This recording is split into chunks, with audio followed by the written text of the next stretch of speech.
2 ദിവസത്തെ റഷ്യൻ സന്ദർശനം പൂർത്തിയാക്കിയ പ്രധാനമന്ത്രി നരേന്ദ്രമോദി ഓസ്ട്രിയയിലെത്തി. ഓസ്ട്രിയൻ വിദേശകാര്യമന്ത്രി അലക്സാണ്ടർ സ്കാൽബർഗ് പ്രധാനമന്ത്രിയെ വിമാനത്താവളത്തിലെത്തി സ്വീകരിച്ചു. ഓസ്ട്രിയൻ പ്രസിഡന്റ്, ചാൻസലർ എന്നിവരുമായി പ്രധാനമന്ത്രി കൂടിക്കാഴ്ച നടത്തും. ഗൗതം അനന്തനാരായണൻ ചേരുന്നുണ്ട്. ഗൗതം, വളരെ വിജയകരമായ ഒരു റഷ്യൻ സന്ദർശനം പൂർത്തിയാക്കിയാണ് പ്രധാനമന്ത്രി ഓസ്ട്രിയയിലേക്ക് പോകുന്നത്, അല്ലേ?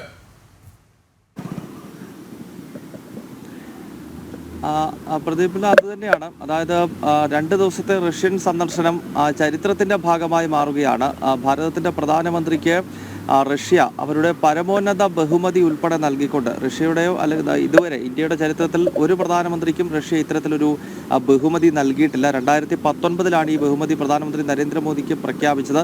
എന്തായാലും അദ്ദേഹത്തിന്റെ ഈ 2 ദിവസത്തെ സന്ദർശനം അവസാനിക്കുമ്പോൾ അത്തരത്തിൽ വലിയൊരു കയ്യടി നേടിക്കൊണ്ടാണ് അദ്ദേഹം റഷ്യയിൽ നിന്നും ഇപ്പോൾ ഈ ഓസ്ട്രിയയിലേക്ക് എത്തിയിരിക്കുന്നത്. ഓസ്ട്രിയയിൽ തലസ്ഥാനമായ വിയന്നയിൽ പ്രധാനമന്ത്രി നരേന്ദ്രമോദിക്ക് ഉജ്ജ്വലമായ സ്വീകരണം ലഭിച്ചു. ഈ ഓസ്ട്രിയയുടെ വിദേശകാര്യമന്ത്രി തന്നെ നേരിട്ടെത്തി പ്രധാനമന്ത്രിയെ സ്വീകരിക്കുന്നുണ്ടായിരുന്നു. പിന്നീട് ഹോട്ടലിലേക്ക് എത്തുമ്പോൾ അവിടെ ഓസ്ട്രിയയിലെ കലാകാരന്മാർ വന്ദേമാതരം ആലപിച്ചുകൊണ്ടും അത് വിവിധ ഇൻസ്ട്രുമെന്റുകളിൽ വായിച്ചുകൊണ്ടുമാണ് ഭാരതത്തിന്റെ പ്രധാന സേവകനെ ഹോട്ടലിലേക്ക് സ്വാഗതം ചെയ്തത്.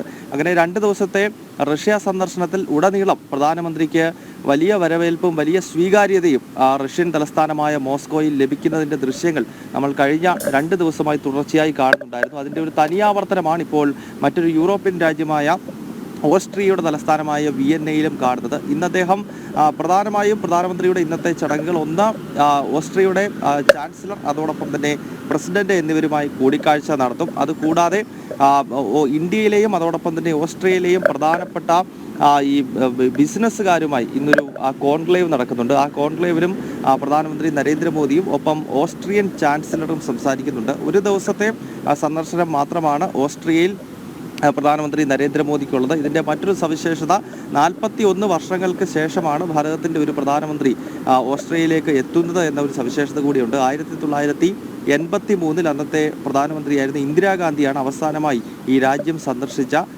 ഇന്ത്യൻ പ്രധാനമന്ത്രി. മാത്രമല്ല, ഈ 75 വർഷം തികയാണ് ഇന്ത്യയും ഭാരതവും അതുപോലെ തന്നെ ഓസ്ട്രിയയും തമ്മിലുള്ള നയതന്ത്ര ബന്ധത്തിൽ. അപ്പോൾ അതും കൂടെ ഈ ഒരു സന്ദർശനത്തിൽ കൂട്ടി വായിക്കേണ്ടതുണ്ട്, അല്ലേ ഗൗതം? രജനി, അതുതന്നെയാണ്. 75 വർഷത്തെ നയതന്ത്ര ബന്ധം ഇരു രാജ്യങ്ങൾക്കുമിടയിൽ നിലനിൽക്കുന്നു എന്ന് പറയുമ്പോൾ ഏതാണ്ട് സ്വാതന്ത്ര്യം കിട്ടി ആ കാലഘട്ടം മുതൽ തന്നെ ഓസ്ട്രിയയുമായി ഭാരതത്തെ സംബന്ധിച്ചിടത്തോളം മികച്ച ബന്ധം നിലനിൽക്കുന്നു. പ്രത്യേകിച്ച് വാണിജ്യ വ്യവസായ മേഖലയിലാണ് ഇരു രാഷ്ട്രങ്ങൾക്കുമിടയിലെ നയതന്ത്രപരമായ ബന്ധം നിലനിൽക്കുന്നത്. ഇന്നലെ ഇപ്പോൾ ഈ വിയന്നയിലേക്ക് എത്തുന്ന ഘട്ടത്തിൽ പ്രധാനമന്ത്രി നരേന്ദ്രമോദി അദ്ദേഹം എക്സിൽ കുറിച്ചിരിക്കുന്നതും ഈ കാര്യം തന്നെയാണ്. ഏതാണ്ട് 75 വർഷക്കാലമായി ഇരു രാഷ്ട്രങ്ങൾക്കുമിടയിൽ തുടരുന്ന ആ മികച്ച ബന്ധം അത് കൂടുതൽ ഊഷ്മളമാക്കാൻ തൻ്റെ ഇപ്പോഴത്തെ സന്ദർശനം വഴിവെക്കും എന്ന ആത്മവിശ്വാസം അദ്ദേഹം എക്സിൽ കുറിച്ചിട്ടുണ്ട്.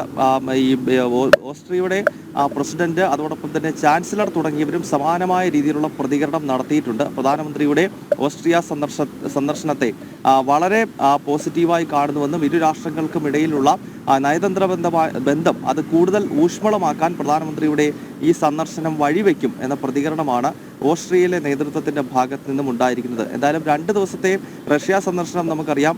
യുക്രൈൻ യുദ്ധം ഉൾപ്പെടെയുള്ള വിഷയങ്ങൾ ചർച്ച ചെയ്തു. ഇന്നലെ പ്രധാനമന്ത്രി അടിയന്തരമായി തന്നെ ഈ യുദ്ധം അവസാനിപ്പിക്കണം എന്ന ആഹ്വാനം റഷ്യയിൽ നിന്ന് തന്നെ നടത്തുന്ന ഒരു സാഹചര്യം, ഒരു കാഴ്ച നമ്മൾ കണ്ടതാണ്. പ്രത്യേകിച്ച് ഈ കൊച്ചുകുട്ടികൾ ഉൾപ്പെടെ യുദ്ധത്തിൽ കൊല ചെയ്യപ്പെടുന്നത് അതിദാരുണവും അങ്ങേയറ്റം ദുഃഖകരവുമാണെന്നും അതിനാൽ സമാധാനത്തിന്റെ വഴിയിലേക്ക് ഇരു രാഷ്ട്രങ്ങളും എത്തണം എന്ന ആഹ്വാനം കൂടി നൽകിക്കൊണ്ടാണ് അദ്ദേഹം ഓസ്ട്രിയയിലേക്ക് പോകുന്നത്. അതിനാൽ പ്രധാനമന്ത്രിയുടെ റഷ്യ സന്ദർശനം ഇതിനകം തന്നെ ലോക ശ്രദ്ധ നേടിക്കഴിഞ്ഞു.